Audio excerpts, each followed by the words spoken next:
Shelley Lavery here, and thank you for joining me. And I'm just going to get stuck straight in on this video today about goals. That word on our screen we are all so familiar with.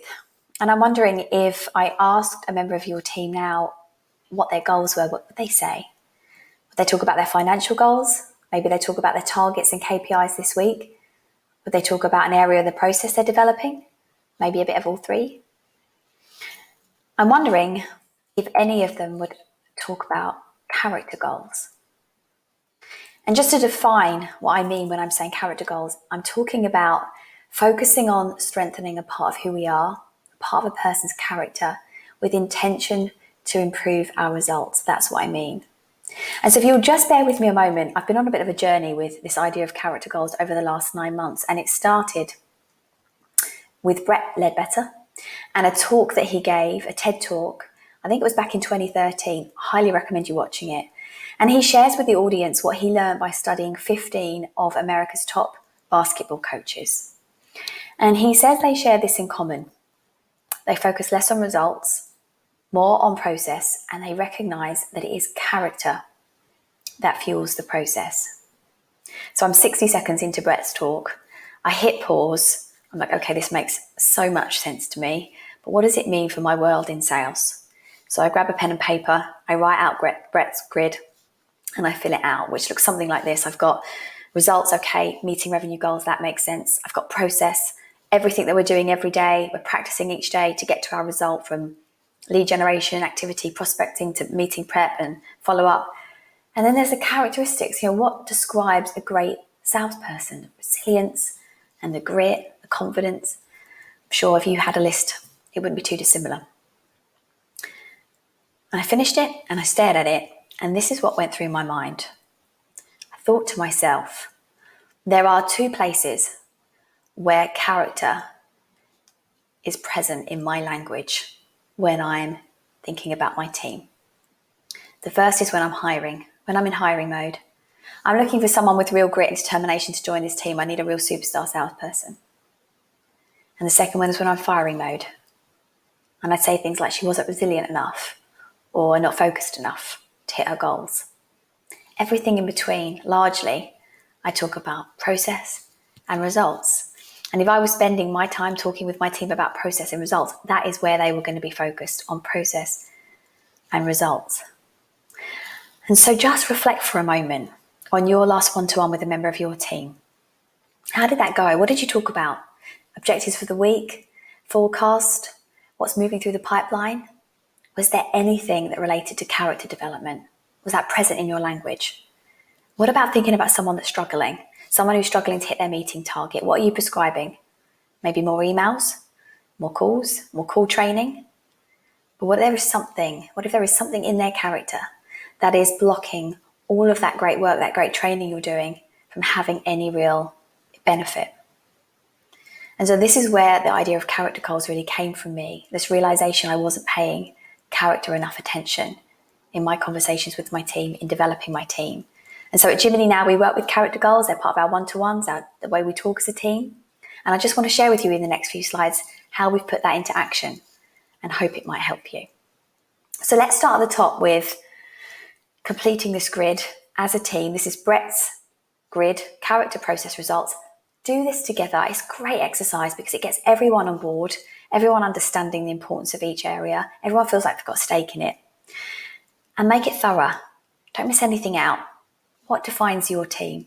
Write it in each column. And then just take some time to chat about it.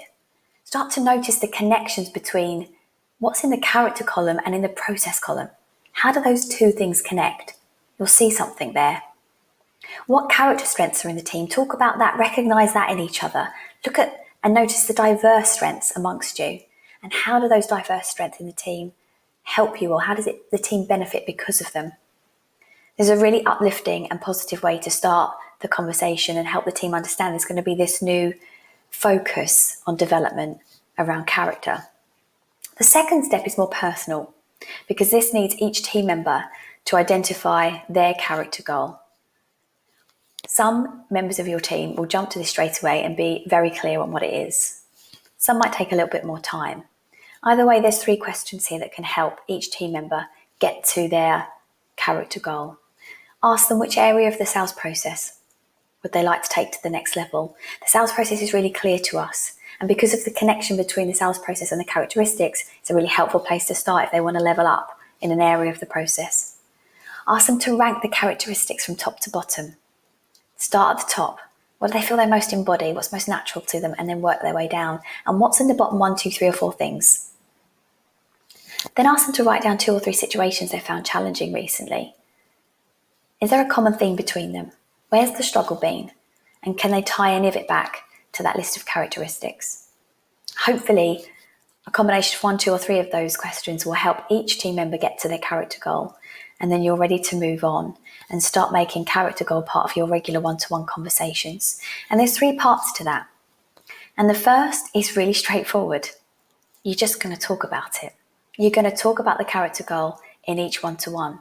If I've got George and he's working on building his confidence, I'm going to ask George, what did he do last week that really felt really confident in him? What did he do last week where he felt his confidence was really knocked back? And why was that? What was it about that situation? What could he have done in hindsight to make himself feel better and more confident going into it? We'll learn from those conversations, but most importantly, just having the conversation will release any tension that a member of your team might have around what they might perceive as something that they're weak at. Just releasing that tension itself can be so powerful.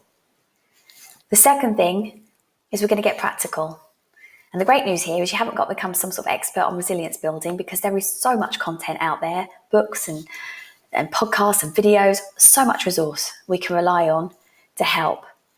And what I would encourage is this: if you've got a team member who is working on confidence building and they find a book that they think is going to help them, encourage them to take 20 minutes each day to read a chapter of that book, to focus some of their time each day on building their character. It is just as important, if not more important, than the process, because remember, it's our fuel. The next bit, bringing character goals to life with your team, happens through action. Defining steps. What are we actually going to do to turn goals into reality?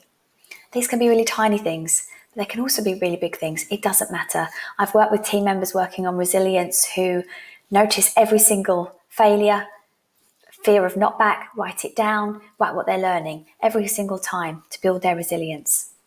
I've got team members who are working on empathy by listening back to every customer call and noticing the customer's engagement, noticing how they're thinking and feeling every time. I've got a team member who's working on building her confidence because she's in a new space and she doesn't understand the customer and it's new to her, and she's working on building her confidence by building her knowledge of the market and the customer and listening to podcasts and connecting with thought leaders. There are hundreds of thousands of things you can do. The important thing is that you carve out that 15, 20 minutes of each one-to-one to talking about character goals and creating intention around it. Talk about it, get practical, create actions. Those are the 3 kind of steps. I've been practicing and working with character goals now for about 9 months, and before I go, I want to share 3 things that it's taught me and that I've learned. The first is this: don't get too excited. 1 character goal is enough. I've been working on being more courageous, being braver for the last 9 months. I'm still working on it and I will continue to work on it. 1 is enough and you don't need any more. The second is, I know as sales leaders we love a deadline and a target.